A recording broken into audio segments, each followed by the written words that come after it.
Let's go through a real example from beginning to end. So this customer had a painted sheet metal part, and the a priori cost did not match the supplier quote.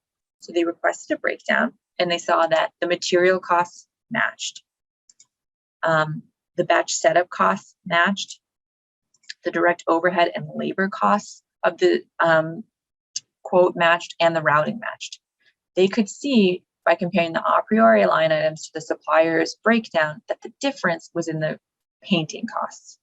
So they didn't waste any time at all asking for all of the details on material costs. They didn't confirm the blank size or the material rate. They didn't have to confirm the routing the supplier was using. They immediately dove into powder paint costs. So right there, that saves time. Now let's say the supplier didn't provide a cost breakdown. Instead, what the customer could have said is, okay, well, a priori estimates that most of the cost is in material. Does that match reality? And the supplier would have said, no, most of the cost is in the painting. And then the customer would have identified the paint cost as the big difference and dove into it that way. So the next step was to begin the root cause analysis of the paint cost difference. So with the help of an a priori consultant, they investigated the assumptions behind the paint cost that a priori uses, and they shared that with the supplier. So they said, okay, we're assuming a paint cost of $7 per kilogram. We're assuming half a kilogram is used per part, and there's 100% yield. Sorry, half a kilogram is used per batch, and there's 100% yield on the paint process. At that point, the supplier had to bring in their sub-supplier because it was an outsourced operation. And the sub-supplier said, we have both a different cost per kilogram of the paint and a different quantity of paint used. So now the customer had to determine if this was fair and reasonable. So the customer had a spec about a specific heat absorbing paint, which cost $50 per kilogram, way beyond the standard selection of paint in out of the box a priori, which is about goes up to $7 per kilogram. So the customer verified the paint cost with the paint manufacturer and updated the paint cost in the model. But there was still a gap between the supplier's quote and the a priori estimate, even with updating the paint cost.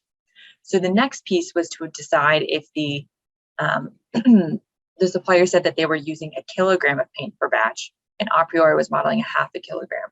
So now the customer had to decide if that was fair and reasonable. So they investigated how a priori comes up with half a kilogram of paint and explained it to the supplier. They didn't think it was reasonable that double the amount would be used, given that the amount of paint is a pretty simple formula to determine. The supplier looked back at their records and agreed that they could re-quote with half a kilogram instead. So in this case, the customer made an update to the model on one parameter and pushed back on something that they didn't think was fair to get their savings. Now, was the supplier blatantly overcharging with the amount of paint used? Maybe. Or maybe whenever the customer initially asked for a quote, they asked for it ASAP. I'm sure a number of us have been in the situation where you need to place an order right away. And in that case, the supplier may not have had time to accurately quote, so they put in a buffer. So this is a great example of deciding which feedback is fair and reasonable, right? They verified the cost of the paint was reasonable, but they pushed back on the quantity, and then incorporating the reasonable feedback into the model. And now they can accurately cost other parts that require this coding, and they won't have to do this part of the investigation in future discussions. So in summary, the steps that we outlined to turn potential savings into realized savings are: first, familiarize yourself with the costs. Give the supplier a compelling reason to collaborate.